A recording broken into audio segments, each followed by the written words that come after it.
Bueno, ahora sí que comenzamos. Vamos a revisar algunos conceptos clave relacionados con pasivos contingentes. Ustedes saben que el patrimonio está formado por un gran capítulo que resume o reúne toda la inversión, ¿sí? Todos los recursos, tanto tangibles como intangibles, que son puestos eh, a trabajar para poder alcanzar los objetivos que la entidad se ha propuesto. Y también tiene un par de capítulos que reúnen o resumen las financiaciones, los orígenes de la financiación de esa inversión total. Por un lado está el capítulo que tiene que ver con las obligaciones asumidas con terceros, y que son los financiadores, terceros ajenos a la entidad, y que constituyen el capítulo pasivo. Capítulo que está dividido en dos grandes apartados, que son los pasivos ciertos y los pasivos contingentes.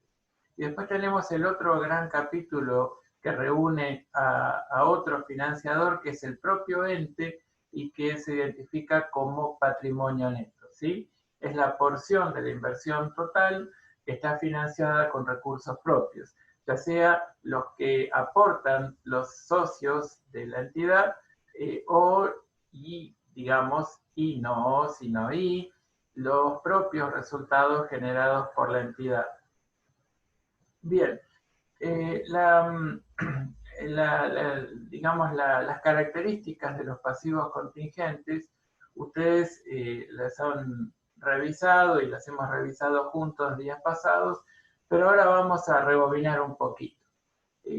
Cuando ustedes identifican la existencia de un hecho generador anterior o concomitante con el momento de análisis o de cierre de ejercicio, por ejemplo, esto es la decisión de iniciar una demanda a un tercero, de las cuales tal vez haya indicios ciertos de poder perder esa demanda, pero que ese inicio de la demanda se haya generado en un momento anterior al de la medición, o que nos hayan iniciado una demanda de las cuales pueda surgir un resultado contrario a nuestros intereses, pero que ese inicio de la demanda se haya dado antes o concomitante.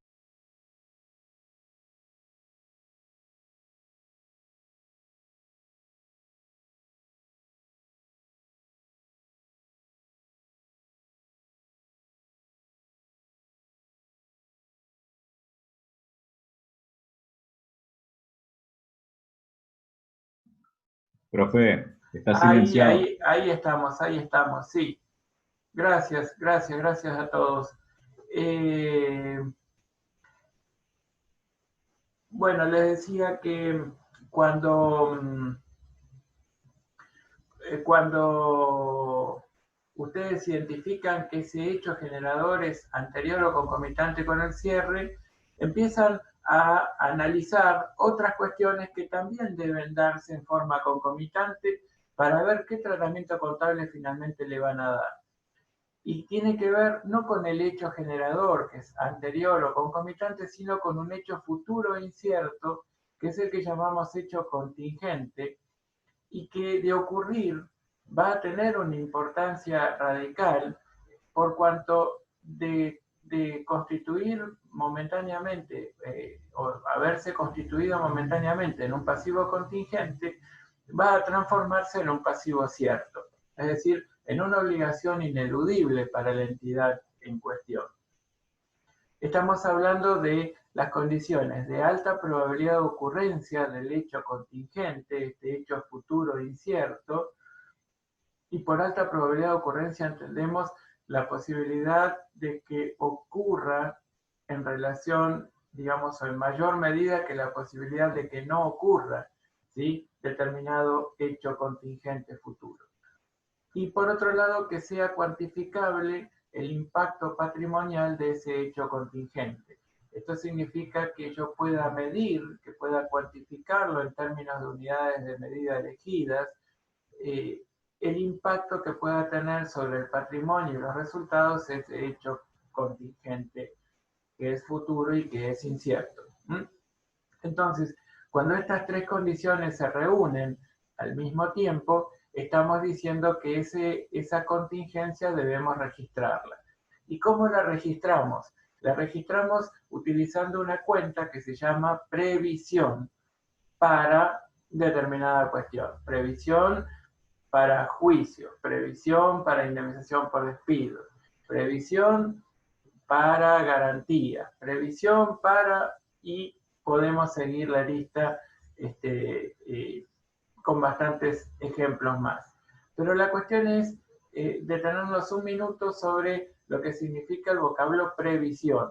En Argentina, hasta que las normas internacionales de información financiera se adoptaron, bueno, la verdad es que llamábamos previsión al reflejo contable del impacto en resultados y el impacto patrimonial que podía llegar a tener un hecho contingente determinado, que de momento nos habilitaba la concurrencia de todas las cualidades a reconocerlo como un pasivo contingente y que esperamos que en un determinado momento futuro se convierta en pasivo cierto. Bien, esto quiere decir que utilizando la cuenta previsión, diferenciábamos de lo que llamábamos provisión. Provisión, con un simple cambio de vocal, llamábamos una deuda cierta de cálculo exacto, pero que podía estar determinada o bien podía ser determinable, pero seguro no exigible al momento de la medición. Entonces decíamos ejemplos de provisión. ¿Cuáles pueden ser ejemplos de provisión? Y entonces decíamos que un ejemplo podía ser la provisión para sueldo anual complementario, la provisión para cargas sociales sobre sueldo anual complementario, la provisión para gastos de luz, gas, bueno, y así la lista continúa. Pero lo cierto es que modernamente, y modernamente les estoy diciendo en los últimos 20 años más o menos, ya estábamos acordando tanto la doctrina como las entidades emisoras que el vocablo provisión debería ir desterrándose para poder reconocer directamente el pasivo cierto, porque, y con el nombre que corresponde. Por ejemplo, sueldo anual complementario a pagar, aunque no sea exigible, no importa, pero lo vamos a tener que pagar. En el momento mismo en que se extingue una relación laboral, ya sea por renuncia o por despido, el sueldo anual complementario devengado hay que abonarlo. Entonces, no está exactamente determinado. ¿Por qué? Porque el sueldo anual complementario tiene que ver con la mejor remuneración normal y habitual. Y sí, eso lo convierte en que puede haber una variación en cuanto a la determinación exacta de su cuantía. Pero es una obligación cierta. El mero hecho del transcurso del tiempo y la prestación efectiva de los servicios habilita al reconocimiento del pasivo cierto.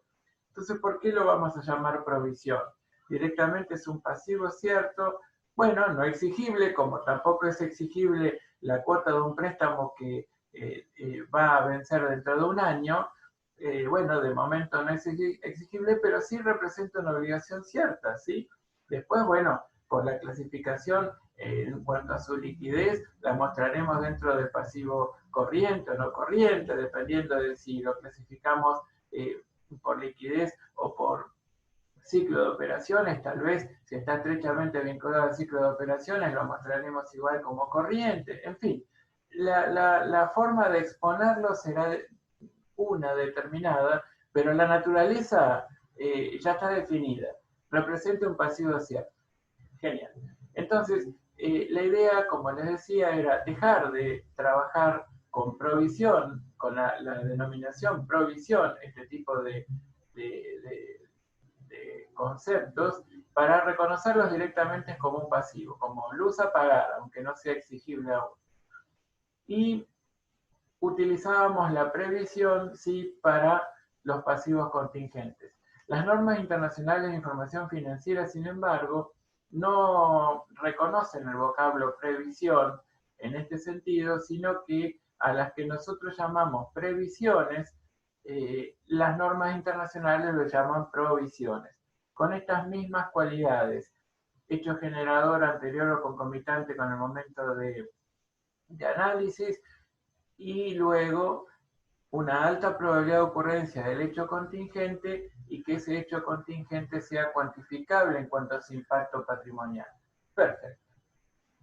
Ahora, hecha esta aclaración, nosotros también hablábamos días pasados de la existencia de los llamados hechos posteriores al cierre, es decir, todos aquellos hechos ocurridos entre el momento de cierre de ejercicio y de emisión de los estados contables. ¿Cuál es ese momento de emisión? El momento de aprobación de los estados contables para su publicación por parte del organismo o del órgano administrativo, que es y constituye en realidad su rendición de cuentas primarias, ¿sí?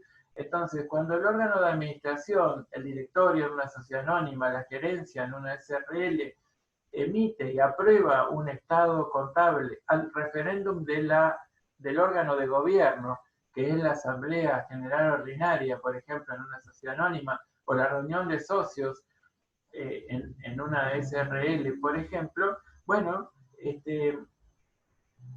ese es el momento de corte de los llamados hechos posteriores al cierre, ¿sí?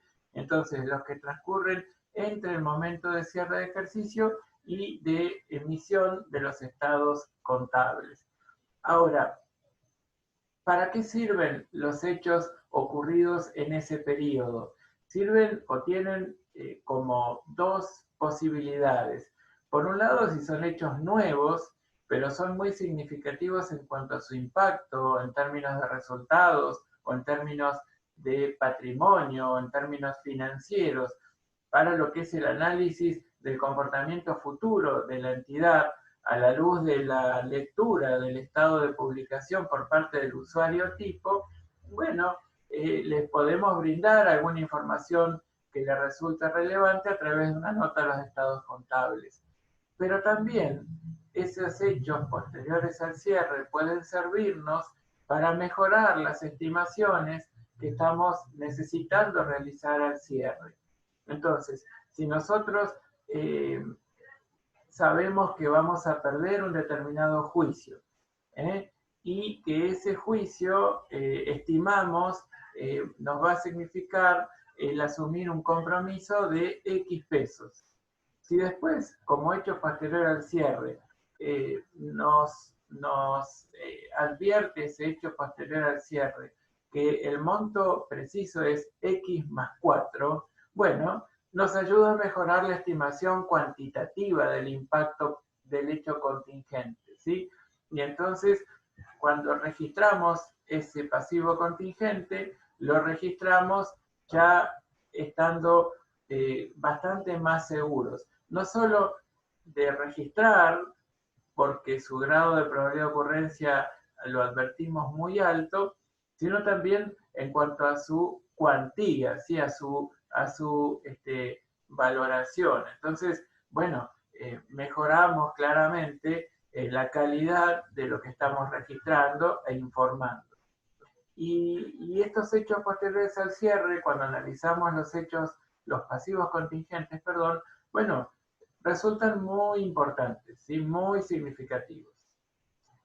Bien, entonces, yo les decía que cuando se plantea un hecho, lo que ustedes tienen que hacer es inmediatamente hacer varias preguntas, porque tienen que decidir su tratamiento contable en base a no solamente las condiciones intrínsecas de la operación, sino también la intención de la entidad, la intención de los terceros, realmente hacer un análisis factorial, es decir, de todos los factores que puedan incidir sobre esa situación, un análisis situacional, de tal modo que puede que una misma situación un ente lo distinga y refleje de un modo y otro de otro, y ambos sean correctos. Correctos en orden a las situaciones que rodean a ese hecho, que objetivamente puede ser el mismo, pero que puede tener impactos patrimoniales diferentes, ¿sí? Y tratamientos contables distintos. Bien, hecha esta aclaración, habíamos visto que muchas veces ciertas cuestiones la contabilidad tradicional no las recogía, ¿no? Un modelo contable tradicional trabaja fundamentalmente con hechos transaccionales. ¿Y cuáles son los hechos no transaccionales que admite reconocerlos? Bueno, por ejemplo, si estamos homogeneizando la unidad de medida, el RECPAM, es decir, el resultado por exposición a los cambios del poder adquisitivo de la moneda, un hecho no transaccional, pero que en términos generales tiene que ver con el impacto que pueda tener los cambios en el poder adquisitivo de la unidad de medida elegida sobre el capital expuesto, es decir, el capital monetario. Bien, otro hecho no transaccional que se permita reconocer, ¿cuál puede ser? Bueno, los que tienen que ver con los hechos contingentes negativos. Las contingencias negativas, en tanto cumpla con el concepto de lo devengado, debo reconocerlas. Es decir, cuando tomo conocimiento de su existencia, el momento en que tomo conocimiento se trata de un hecho contingente con probabilidad de ocurrencia alta, es decir, que es más factible que ocurra que no ocurra, y cuantificable su impacto patrimonial, bueno, pues lo debo registrar. Entonces, la contabilidad tradicional decía, bueno, esos hechos regístrelos, ¿sí? Y las contingencias positivas, habíamos visto y habíamos leído los párrafos de la norma de la RT 17 que en un rato les voy a pedir a ustedes que los refresquen, que nos decía que los hechos contingentes, excepto los relacionados con la contabilización del impacto del impuesto a las ganancias por el método de lo diferido, no deben reconocerse. Y yo les digo, esto para ustedes se les puede plantear como una gran incógnita. ¿Qué es eso? ¿A qué nos referimos? Es muy fácil. Yo les digo, por ejemplo, que las normas impositivas y las normas contables no son iguales. Entonces, muchas veces, impositivamente, hay ingresos que se deben reconocer en un periodo y contablemente en otro, o hay gastos que se pueden reconocer en un periodo y en otro y contablemente en otro, o ingresos o gastos que contablemente se reconocen e impositivamente no. Y entonces esto genera la necesidad de que exista una suerte de balance fiscal, es decir, un balance con esos fines fiscales de determinación de, por ejemplo, un impuesto a las ganancias, un impuesto que se tributa en función del resultado obtenido de la actividad, y por otro lado un balance contable. Pero ¿qué pasa? En el balance contable, uno como base de acumulación se eligió lo devengado, y en base a ese concepto, nosotros tenemos que reconocer variaciones patrimoniales, y algunas de las variaciones patrimoniales que realmente resultan significativas son, por ejemplo, o lo es el impuesto a las ganancias.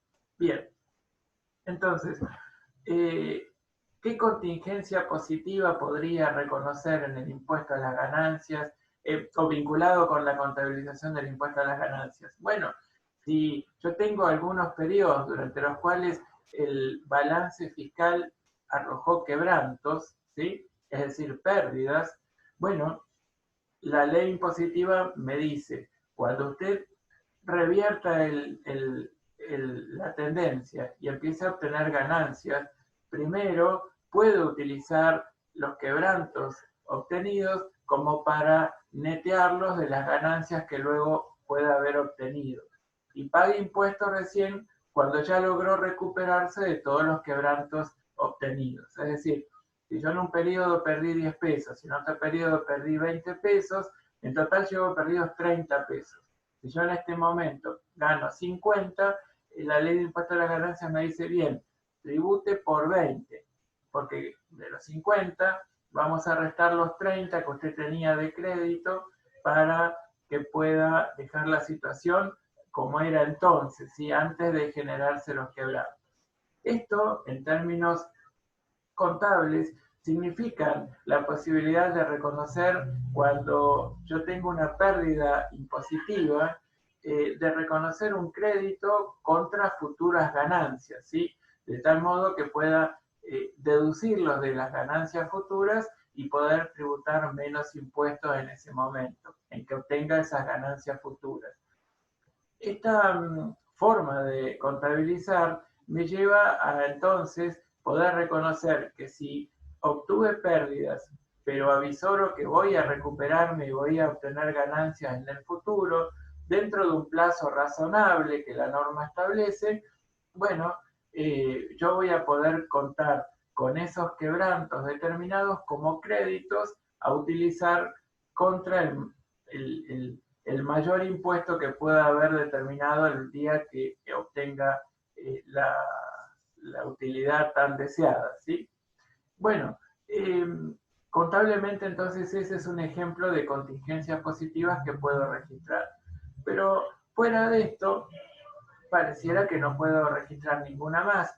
Y lo que las normas contables profesionales nos dicen es, mire, si usted tiene una contingencia positiva al cierre y hay un hecho posterior al cierre que ratifica exactamente que no hay manera de torcer la realidad, que no está sujeto a ninguna circunstancia que pueda modificar este hecho que ya es cierto. Y es que, por ejemplo, ganó un juicio y ya está en la última instancia, no es factible de que esa sentencia sea modificada por ninguna instancia superior y que en consecuencia ya quedó firme. Y es más, un hecho posterior al cierre me demuestra que lo cobré el monto indemnizatorio fijado por el juez. Bueno, yo ya lo puedo considerar al cierre como una cuenta por cobrar.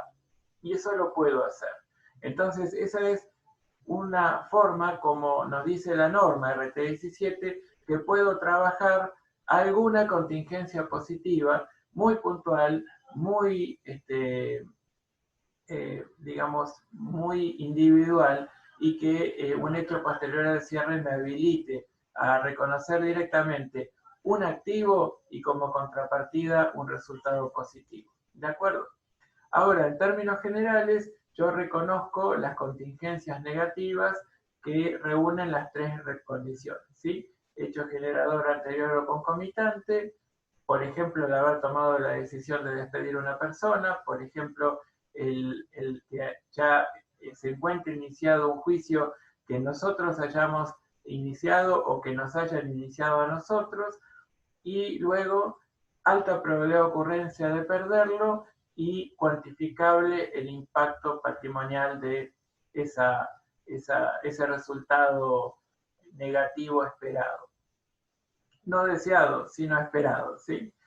Bien, hasta acá entonces un poquito el repaso y que me lleva a ver la última cuestión conceptual que tiene que ver con cómo vamos a reconocer algunos hechos no transaccionales, en principio, aunque nos damos cuenta después que sí lo son, o de algún modo reúnen esa condición, como son ciertos riesgos y ciertos contratos, ¿sí?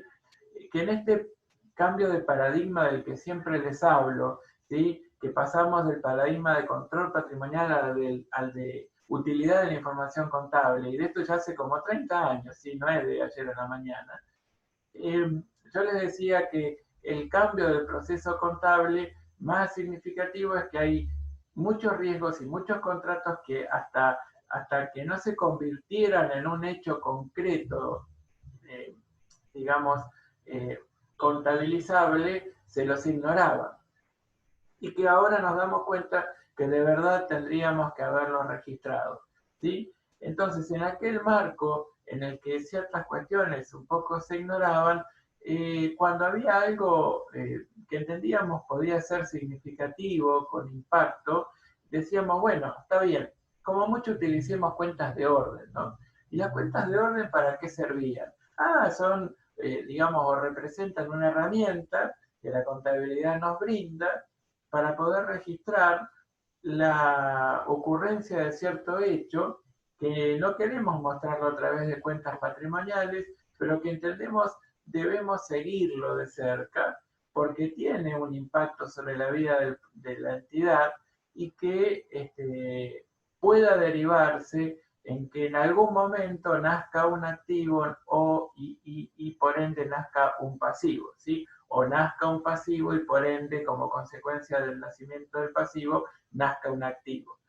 ¿Y a qué hechos nos referimos? Bueno, por ejemplo, el haber recibido mercadería en consignación, por ejemplo, el haber salido de garante de una operación, por ejemplo, decidir avalar una determinada operación. ¿Y esto tiene consecuencias? Sí. Yo en realidad, ¿cómo trabajaba con cuentas de orden estos hechos? Bueno, trabajaba debitando una cuenta de orden deudora a través de la cual identificaba la razón por la que esa situación merecía ser registrada,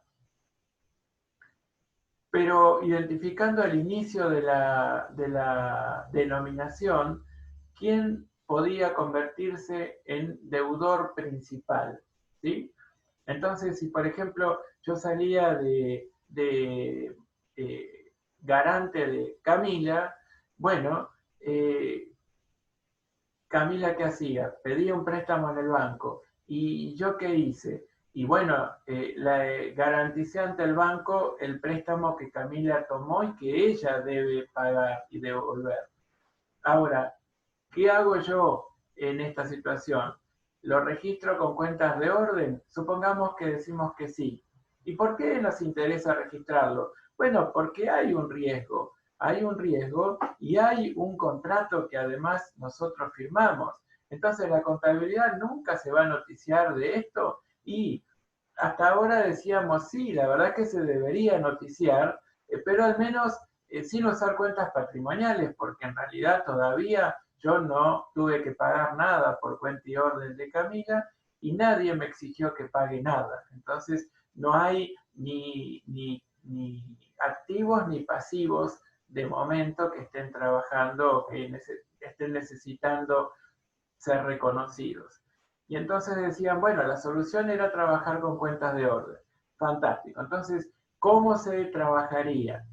Con la cuenta de orden deudora, yo les dije, identifico a mi posible deudor. Entonces, por ejemplo, Camila. Camila por eh, garantías otorgadas ante el Banco del Chubut. ¿Sí? Entonces, ¿qué demuestro a través de ese nombre? Que eventualmente que Camila, que sacó un préstamo en el Banco del Chubut, no cumpla, ella se va a transformar en mi principal deudor. Y con la cuenta de orden acreedora, ¿cómo la voy a llamar y qué quiero lograr a través de esa denominación? Quiero identificar las razones por las que tengo una determinada situación que me pueda llevar a asumir un compromiso y quién es el principal acreedor que se pueda transformar en tal el día de mañana. ¿Ante qué circunstancias? Que Camila no pague el préstamo. Entonces, la cuenta de orden acreedora la voy a llamar Banco del Chubut por garantías otorgadas a Camila. Bien, entonces de esa forma yo voy trabajando de a pares y cuando llego al cierre de ejercicio, ¿qué hago? Bueno, las saldo las cuentas, así como saldo las cuentas patrimoniales, saldo las cuentas de orden y tal vez, si entiendo que el préstamo de Camila es significativo, no sé, Camila pidió 5 millones de pesos, yo no puedo no reconocer eso, porque realmente en la contabilidad mía eso sería ultra significativo. Entonces, ¿qué hago? Bueno, yo muestro a través de una nota de los estados contables que Camila tomó este préstamo y que por una cuestión comercial o lo que fuere, la razón que tengo que esgrimir y contar, cuál es, qué es lo que me llevó a garantizar ese préstamo. Bueno, advertir al usuario tipo que yo soy quien garantizo el cumplimiento de ella frente al Banco del Chubut. Ahora, ¿qué tratamiento alternativo puedo darle? Y yo les digo que no es un tratamiento alternativo, yo les diría que es el tratamiento preferible que les enseñé el otro día. El tratamiento preferible es que directamente ustedes trabajen estas circunstancias con cuentas patrimoniales de activo y de pasivo. Y vieron que hay una, digamos, una indicación de las normas contables profesionales o en virtud de las cuales nos impide compensar partidas no relacionadas. Pues en este caso sí están relacionados los activos y pasivos.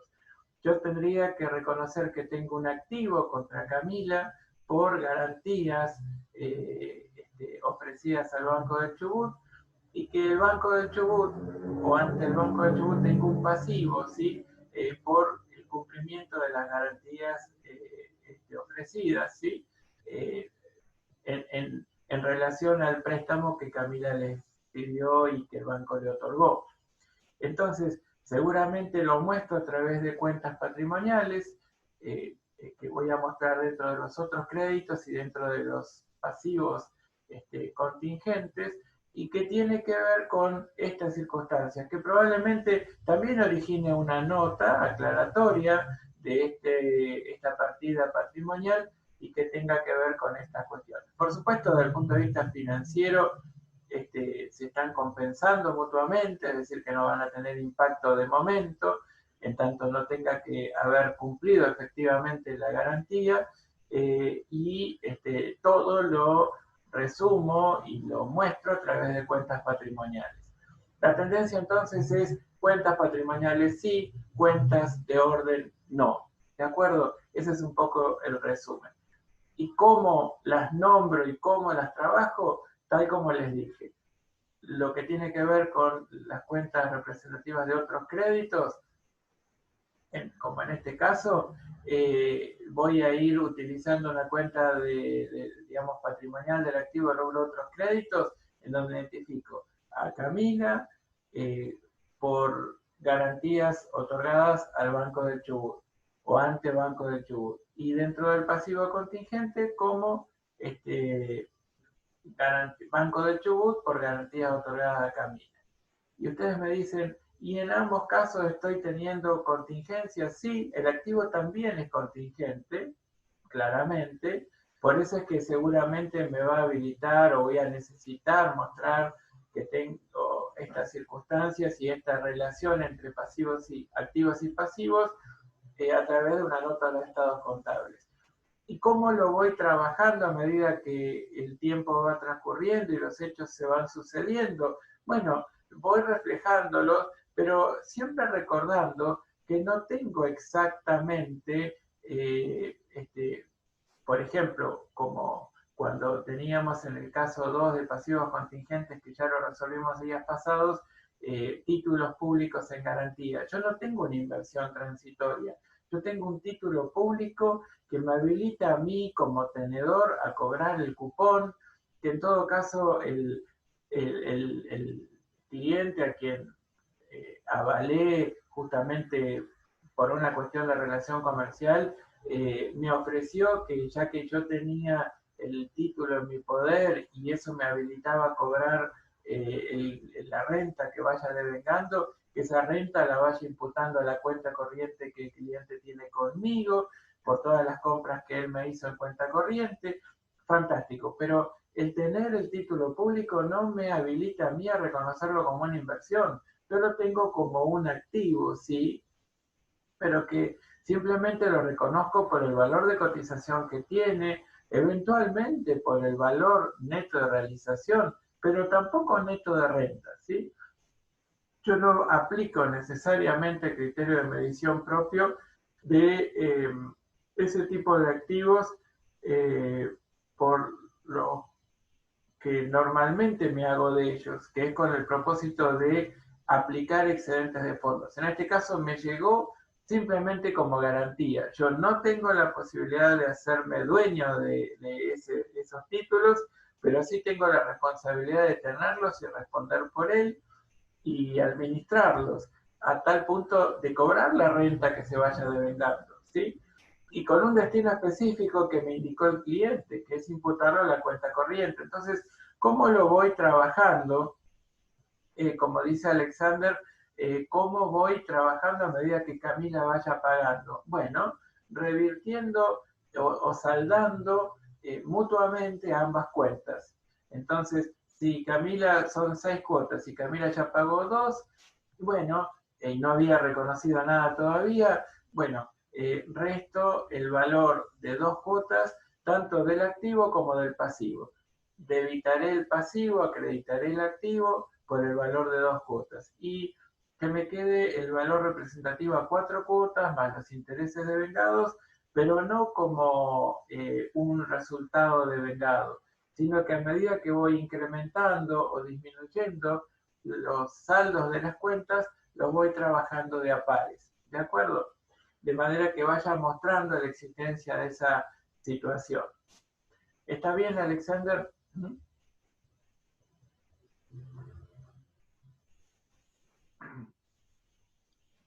Sí, profe. Bueno, gracias.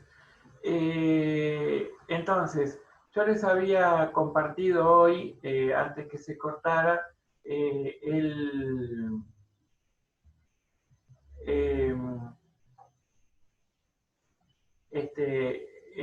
enunciado en el trabajo práctico 3. Dice, todo hogar, con cierre el 31 de diciembre de 2011, ha realizado ventas durante el ejercicio por 550.000 pesos con garantía por service por 60 días. El 18% del total de ventas corresponden a operaciones realizadas en los 2 últimos meses del ejercicio. El 18% de 550.000. Ahora, los servicios a cargo de la empresa usualmente ascienden a 0,3% mensual sobre el total de ventas. Y dice que como hecho posterior al cierre, durante enero y febrero del ejercicio siguiente se efectuaron servicios a artículos vendidos durante noviembre y diciembre por 850 pesos. Pide registrar y exponer los hechos mencionados al cierre del ejercicio. Entonces, ¿cómo les parece que ustedes tienen que resolver esto?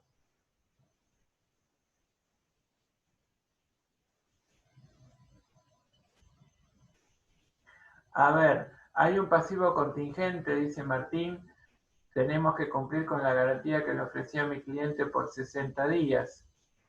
Es decir, que tengo que, después del cierre de ejercicio, ofrecer una garantía por las ventas que concerté entre noviembre y diciembre de este año que estamos cerrando. Excelente, Martín. Eso es lo que tengo que hacer. Ahora, yo lo que quiero saber es qué impacto en resultados y en términos patrimoniales deberíamos reconocer tiene este hecho. 850, sí. 850, dice Martín, claro. Entonces, ¿qué debitarían y qué acreditarían por 850 pesos?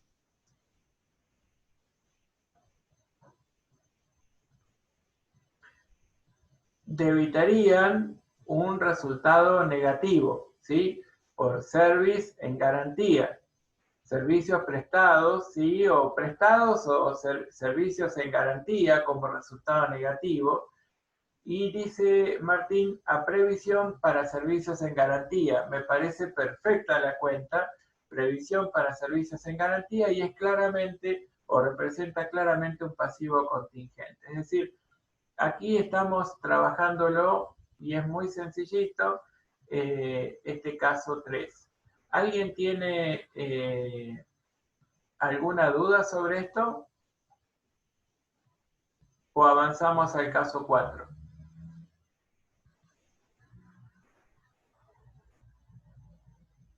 Si no quieren escribir, pueden activar el micrófono como quieran hacerlo, ¿sí?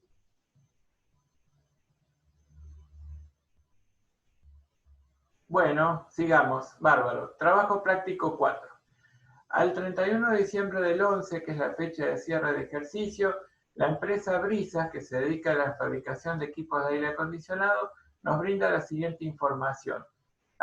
¿Se acuerdan que el otro día me iba leyendo uno de ustedes y luego íbamos también leyendo la norma? Bueno, les propongo que hagamos eso mismo hoy. Entonces, busquen los puntos de la guía, perdón, los puntos del RT17 que son importantes para resolver estas cuestiones, ¿de acuerdo? Y uno de ustedes lea por favor esos puntos para todos.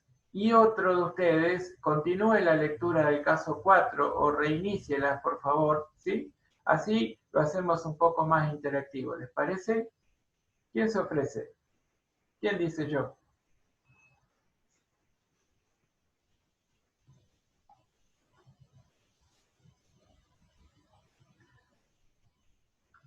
Hoy no puedo, dice Juan, se me rompieron los auriculares. Bueno, vaquita para Juan para que compre auriculares nuevos.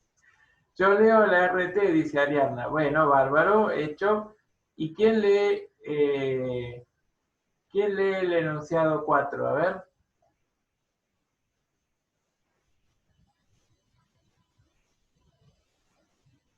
Ahí Karen tiene muchas ganas de leer, me parece. Ah, Alexander le dice, yo leo el enunciado. Bueno, vamos, Alex, a ver. ¿Se escucha bien? Sí, señor, se escucha perfecto. El 31 del 12 de 2011, fecha del cierre del ejercicio, la empresa Brisas S.A., que se dedica a la fabricación de equipos de aire acondicionado, nos brinda la siguiente información. Y dice A. Saldo de cuenta del mayor. Previsión para garantías. Saldo inicial, 200 unidades a 35, igual a 7.000. Después dice año 2011, sin movimiento, y después saldo al 31 del 12 de 2011, 7.000. ¿Sigo? Sí, señor. ¿Y la otra cuenta que se llama reparaciones en garantía? Sí. Detalle de las reparaciones efectuadas. Sobre ventas de 2010, 170 unidades por 35, igual a 5.950. Sobre ventas de 2011, 80 unidades por 40, igual a 3.200, y saldo al 31 del 12 de 2011, 9.150. Bueno, es ¿Sigo? decir, que previsiones para garantías, un segundo nomás. Previsión para garantías, ¿qué clase de cuenta es?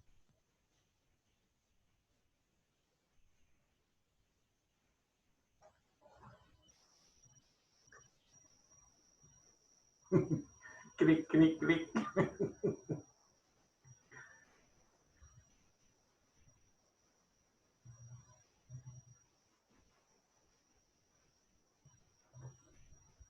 Hola, hola, hola. Hola, hola. Sí, previsión para garantías. Es la pregunta. Sí, Juan. Regularizadora, dice Virginia. Regularizadora de ingreso, dice Nicolás. ¿Quién da más?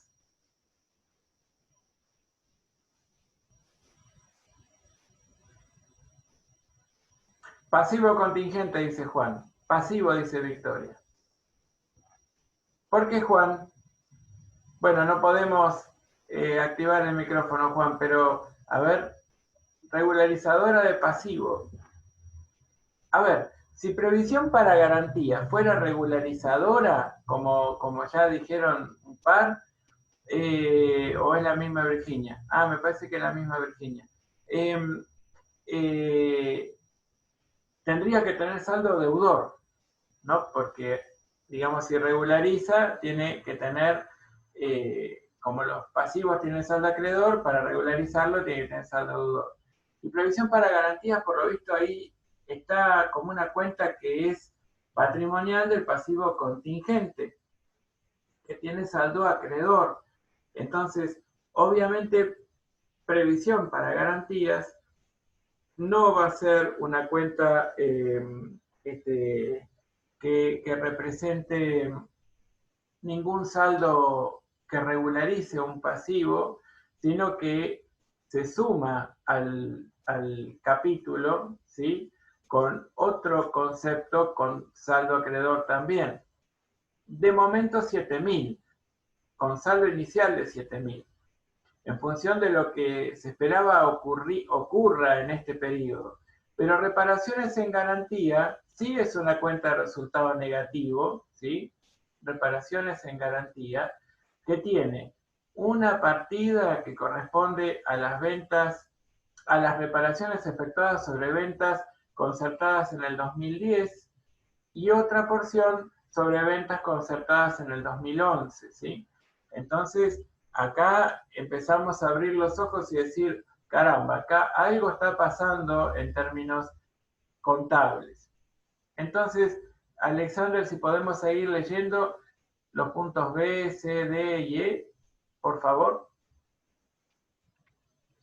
Sí. B. El producto tiene una garantía de 1 año, contado a partir del mes siguiente al de la venta. Después dice C. En 2011 se vendieron 900 unidades. D. Según la experiencia de la empresa, los reclamos recibidos son del 20% de las unidades vendidas en el ejercicio. Y E. El costo de cada reparación del 31 del 12 de 2011 es de 60 por unidad. Bueno, ¿y qué se pide? Efectuar los asientos del ajuste que considere necesario para reconocer y medir contablemente, al cierre del ejercicio, los resultados y pasivos correspondientes según las normas vigentes. B. Indicar el carácter de monetario o no monetario de la cuenta previsiones para garantías. Y C. Clasificar todas las cuentas utilizadas. Muy bien. Juan tenía una pregunta, decía. A ver, Juan. Cuando trabajamos con bienes de cambio y usábamos previsiones para las devoluciones, había casos donde las mercaderías volvían rotas. Esas reparaciones en garantías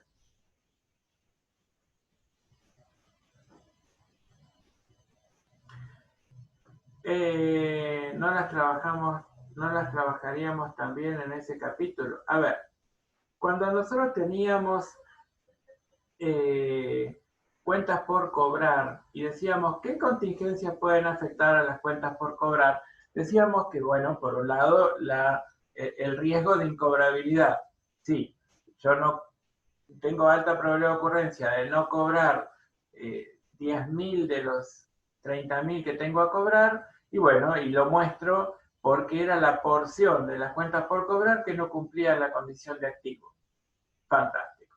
¿Qué otra contingencia podía afectar el rubro? Y decíamos, bueno, puede afectarlos la situación de tener que efectuar alguna bonificación por las ventas que ya concertamos y que en algún momento futuro pueda tornarlas exigibles por parte del cliente y que estén estrechamente relacionadas con las ventas perfeccionadas y reconocidas como tal en este periodo que estoy cerrando, o bien las devoluciones sobre ventas correspondientes a ese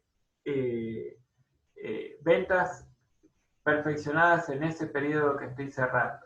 Entonces decíamos, pueden ser contingencias que afecten al rubro cuentas por cobrar, porque tal vez le otorgan derechos a los terceros que disminuyen nuestro derecho a cobrar, o bien dan nacimiento a un derecho de un tercero a exigirnos a nosotros que cumplamos y reconozcamos ese derecho, afectando parte de nuestros recursos, es decir, una porción de nuestros activos. Cuando decíamos que durante un cierto tiempo los clientes podían devolvernos mercaderías, normalmente el plazo no es muy largo, y nosotros como un hecho posterior al cierre podemos advertir si usó o no usó ese plazo y en ese plazo devolvió o no devolvió mercaderías. Bueno, nos ayuda a precisar esa contingencia, los hechos posteriores al cierre. ¿Y qué tipo de devoluciones se podían dar? Devoluciones de mercaderías que llegaban en óptimas condiciones para ser revendidas o que llegaban con algún grado de disminución de valor comercial.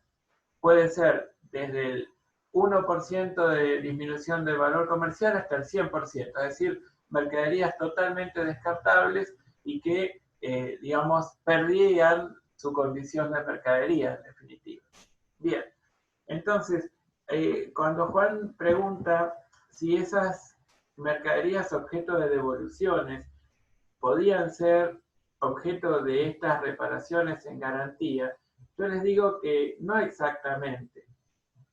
¿A qué nos referimos cuando tenemos reparaciones en garantía? Cuando ustedes compran un televisor y les dicen, si no prende, si no se ve bien, si hace alguna raya, si no se escucha bien, usted puede traerlo y nosotros se lo reparamos o eventualmente se lo cambiamos. Nosotros tenemos que reconocer que cuando el cliente nos, digamos, vuelve al local con algún tipo de planteo de esta naturaleza, nosotros tenemos que cumplir con la palabra empeñada. Y eso muchas veces implica aplicar recursos para poder resolver el problema que tiene ese electrodoméstico, por ejemplo. Entonces, no se escucha bien y es un equipo de audio. Bueno, ¿qué tiene? Una tal cosita en tal lugar que lo reparamos y el equipo anda perfecto, fantástico. ¿Qué costo tuvo? 1.000 pesos entre materiales y mano de obra. Fantástico. Además, nosotros tenemos que devolvérselo al cliente en su casa o se lo dejamos a disposición en el local. Bueno, la cantidad de costos que signifique satisfacer la pretensión del cliente cumpliendo con nuestra palabra empeñada y con la garantía otorgada, van a ser la cantidad de conceptos que se van a sumarizar como reparaciones en garantía, como costos de reparaciones en garantía, ¿sí? Y por ende cuentas de resultados negativos. Entonces, de lo que se trata acá es que de todas las ventas que hicimos en el 2010, una porción se presentó digamos, a que nosotros otorguemos la reparación, hagamos la reparación y cumplamos con nuestra palabra. Y habíamos previsto que íbamos a tener que afrontar reparaciones en garantía por las ventas del 2010 por 7.000 pesos. Y parece que fueron 5.950 las que efectivamente se presentaron. Pero a su vez tenemos una cuenta que dice reparaciones en garantías, también debitadas por 3.200, ¿sí? Por reparaciones correspondientes a ventas efectuadas durante el ejercicio. Después dice que el producto tiene una garantía de 1 año, contado a partir del mes siguiente al de la venta, y que en 2011 se vendieron 900 unidades, y que según la experiencia, los reclamos recibidos son del 20% de las unidades vendidas, y que el costo de cada reparación al cierre es de 60 pesos por unidad. Entonces, yo lo que les propongo, y les voy a compartir, es la solución, ¿sí?, que nosotros propondríamos. Miren, la previsión para garantías la tenemos que claramente saldar, porque es el saldo con el que llegamos al 31 de diciembre del 11, correspondía a la previsión calculada en el cierre del año 2010. Entonces, saldamos por 7.000. ¿Y contra qué? Por un lado, reparaciones en garantía, que aparecía debitada por 5.950, nosotros entendemos que está mal debitada, porque para eso habíamos creado la previsión, para no castigar a los resultados del periodo con 5.950 pesos que no le corresponden a garantías, costos de garantías ofrecidas y digamos, debidamente prestadas por ingresos reconocidos en el periodo anterior, ¿sí?, por ventas perfeccionadas en el ejercicio anterior. Entonces, allí acreditamos reparaciones en garantía para saldarla parcialmente, esta cuenta de resultado negativo que estaba mal debitada. Y la diferencia, que es de 1.050, le imputamos a resultados positivos del periodo. Y yo acá les remarco, miren lo que dice acá, se supone que no hay error de estimación.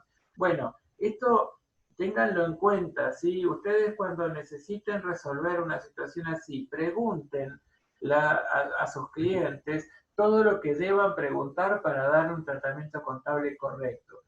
Entonces, en este caso, se imponía preguntar. Yo fui un poco ligero al estimar en 7.000 pesos los costos a asumir por reclamos, por reparaciones en garantía de bienes, o realmente mi cálculo fue correcto, pero circunstancias propias de este ejercicio han hecho que tenga menos reclamos. Por ejemplo, yo tenía una estimación de que me iban a llegar reclamos por garantía de por 7.000 pesos, pero bueno, ha habido una circunstancia propia de este ejercicio, no sé, la pandemia o digamos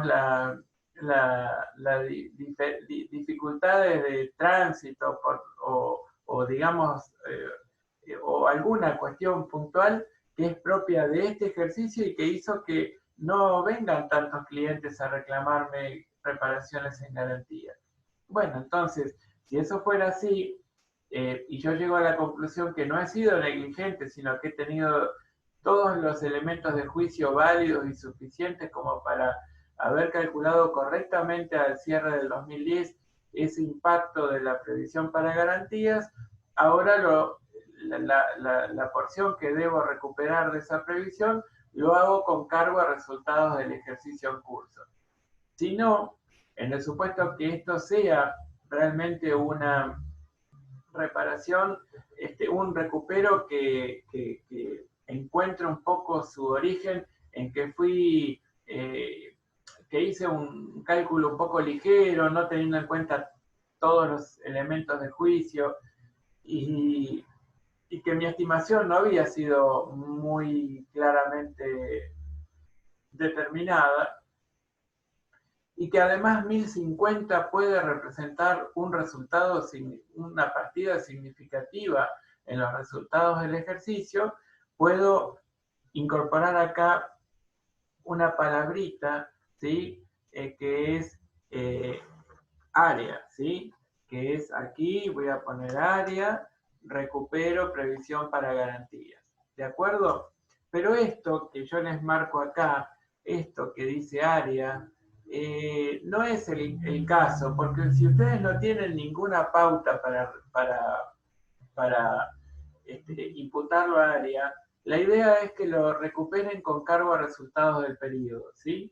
Para cargarlo a área, que tiene una resolución contable muy sencillita, pero muy fuertes impactos legales, económicos, societarios y demás, el modificar un resultado de un periodo anterior es realmente una cuestión muy importante, muy significativa. Piensen que sobre los resultados de un periodo se toman decisiones y las decisiones que toman las tomó el órgano de gobierno, que es el órgano máximo de una entidad y normalmente tiene impactos en terceros, ¿sí? Entonces, tal vez se distribuyeron resultados, tal vez se capitalizaron resultados, tal vez se ofreció, digamos, se mostró una situación en cuanto a la rentabilidad y demás, que ahora lo estamos modificando sustancialmente, bueno, tiene impactos importantes, ¿sí? Entonces, antes de imputar a área una cuestión como esta, un recupero de una porción marginal de una previsión, tenemos que hacernos todas las preguntas necesarias y buscar respuestas convincentes, ¿sí? Analizando claramente la situación. Y después, como nos leía Alexander, que decía que se ofrecía una garantía que cumplía o que cubría un año, el año siguiente al de la venta, ¿sí? Por un año, a partir del mes siguiente al de la venta y por un año, y decía que según la experiencia había un 20% de las unidades vendidas en el ejercicio que realmente presentaban la necesidad de repararlo, y que el costo de cada reparación al cierre era de 60 pesos por unidad, y que se habían vendido 900 unidades, bueno, hacemos el cálculo y decimos, bueno, 900 unidades vendidas en el año 2011, reclamos históricos del 20%, serían 180 unidades, reparaciones efectuadas por 80, que ya están contabilizadas, ¿sí? Nos faltarían estimar o previsionar las reparaciones correspondientes a 100 unidades. Y como el costo era de 60 pesos por unidad, ustedes aquí ven que es las reparaciones que se puede esperar aún se presenten para reparar en garantía, y multiplicando por los 60 pesos que representan el costo, bueno, yo voy a poder reconocer el resultado como imputable al periodo en el que reconocí el ingreso por las ventas, que fue por reparaciones en garantía, 6.000, a previsión para reparaciones en garantía por 6.000. ¿De acuerdo? Y de esta manera, muy sencillita, logramos resolver la situación. A ver, yo por acá necesito ver el chat. A ver, aquí en el chat me dicen a cuánto vende cada unidad. Ah, ya lo entendí. Bueno, bien, me alegro, Juan. Claro, cada entidad, cada unidad, quiero decir, tenía un costo de 60 pesos, el 20% de 900 daba 180. Del enunciado surge que las reparaciones en garantía contabilizadas fueron de 80 unidades, a 40 pesos, sí, a 40 pesos, pero en definitiva, reparaciones que ya, cuyo costo ya afrontamos y contabilizamos, y ya imputamos a resultados negativos del periodo en curso, ¿sí? Entonces solo nos falta previsionar el remanente. ¿De acuerdo? Bien, entonces, si no tienen ninguna pregunta, yo les pediría que leamos el enunciado correspondiente al punto siguiente, que es el punto número 5. A ver, Alexander, o alguien que quiera también leer.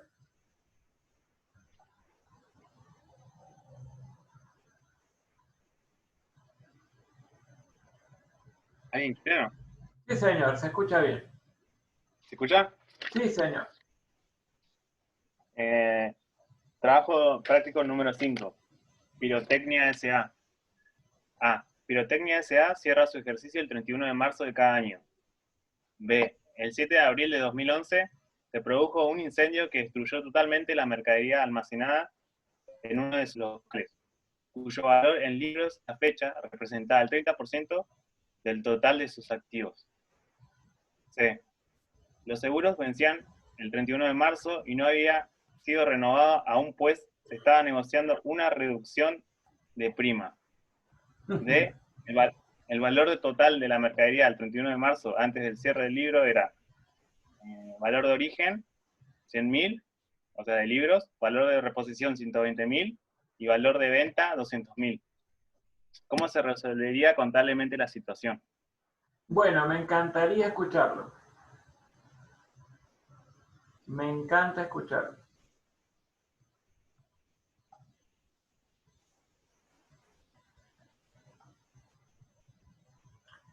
Activen los micrófonos. Después vayamos preparándonos, sí, Ariadna, para leer los 3 puntos de la guía, ¿sí? De la guía del RT17. Pero primero vamos a resolver este caso. A ver, ¿cómo dicen que deberíamos resolverlo?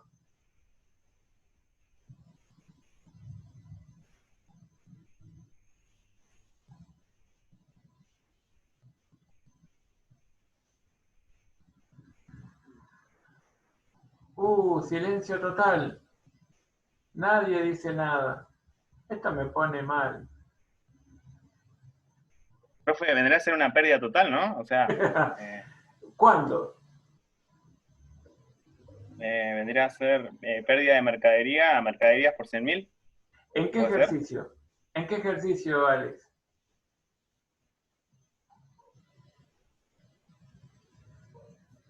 En el 2011, ¿no? A ver, voy a compartirles el enunciado de nuevo.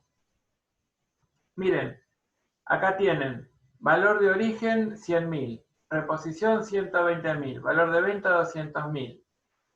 Cierra ejercicio el 31 de marzo y el 7 de abril se produjo el incendio. Una semanita después, terrible incendio. Perdimos todo, ¿no? Fíjense que el valor en libros a esa fecha representaba el 30% total de los activos, ¿sí? Los seguros vencían el 31 de marzo y todavía no los habían renovado, entonces quiere decir que el seguro no corre. Pérdida total. ¿Cuáles son las circunstancias que a mí me importan mucho, mucho para poder resolver esta situación?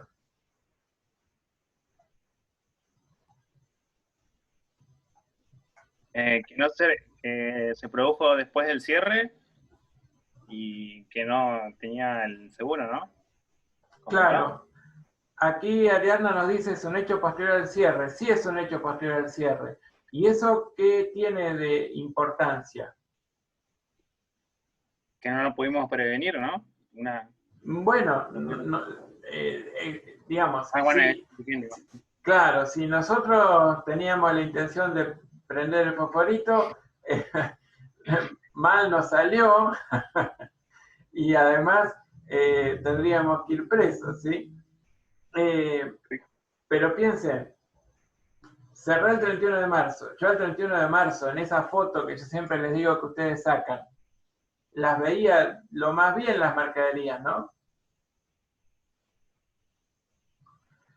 Pero claro, ahora las veía bien, pero una semanita después las veía todas chamuscadas. ¿Y qué pasó? Y la pérdida es considerable. Sin embargo, es un claro hecho posterior al cierre imputable al ejercicio siguiente, no al que estoy cerrando. Ahora, yo no debería reconocer nada desde el punto de vista ni de resultados ni patrimonialmente. Sí que es lo que debería hacer.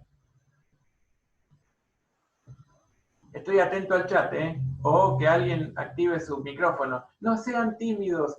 Si nos equivocamos, aprendemos. Y si decimos las cosas bien, fantástico. Sí, señor. Había que notificar, profe, que no habíamos renovado el seguro, ¿no? Claro, una nota a los estados contables, sí, señor, diciendo, miren el desastre que nos pasó. Y eso va a ser algo que va a estar reflejado en el ejercicio siguiente. Entonces, a través de una nota a los estados contables, tengo que informar lo que nos pasó y que fue terrible. Entonces, tuvimos una pérdida fabulosa, ¿sí? Y bueno, la tenemos, el usuario de un estado al cierre, al 31 de marzo, tiene que saber que una semanita después, por algo que ocurrió, la situación de la empresa cambió radicalmente, ¿de acuerdo? Se incendió un depósito y con él el 30% de valor de los activos, ¿sí? Muy significativo. Entonces, bueno, claramente aquí yo, aunque tenga todos los datos, no puedo transformarlo en una registración, porque yo cuando miro esa foto imaginaria que yo les digo sacamos al cierre de cada ejercicio y aplico el zoom más impresionante que me permite la mayor nitidez que un zoom puede otorgarnos, bueno, yo las veía perfectas las mercaderías, ¿sí? Ahora, hay un hecho posterior al cierre que me las muestra chamuscadas, ¿sí? Me las muestra quemadas, me las muestra inutilizadas para la reventa. Entonces, claramente lo tengo que informar en notas, pero no lo puedo volcar a una registración contable porque desde el punto de vista de lo devengado, no está, ese resultado negativo no está devengado en el periodo, ¿sí? Yo tomo conocimiento de su existencia, pero al mismo tiempo estoy reconociendo que es un hecho imputable al periodo siguiente, ¿sí? Porque fue en el periodo siguiente en el que ocurrió. Ahora, ¿tiene incidencia sobre la gestión futura de la entidad? Seguramente. Entonces, ¿resulta significativo que yo lo dé a conocer? Seguro que resulta significativo, ¿de acuerdo? Así es que bueno, lo voy a mostrar a través de una nota de los estados contables, ¿sí? Bueno, ¿quieren preguntar algo? ¿Quieren revisar alguna cuestión?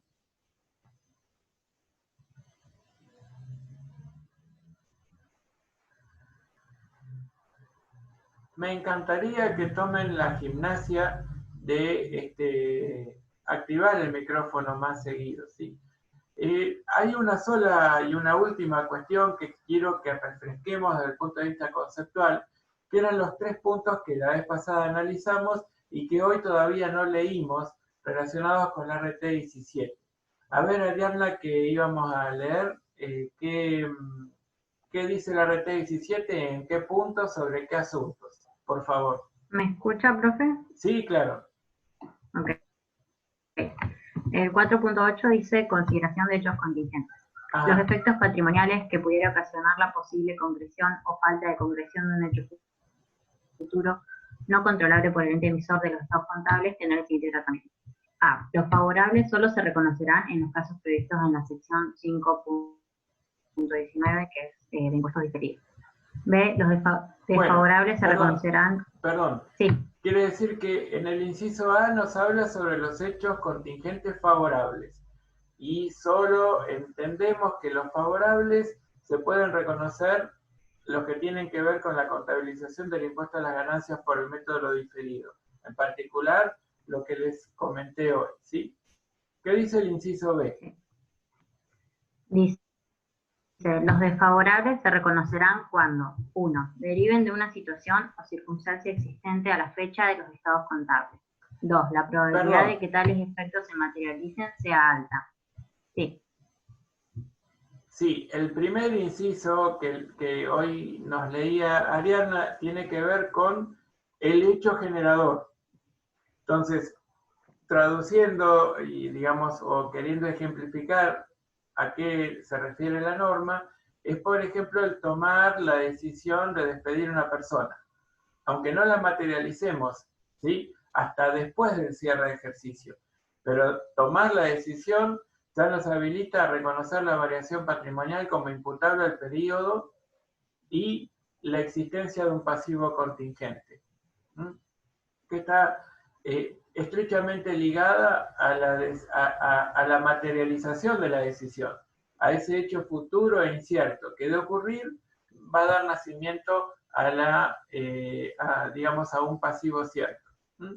Entonces, ahí nos referimos al hecho generador.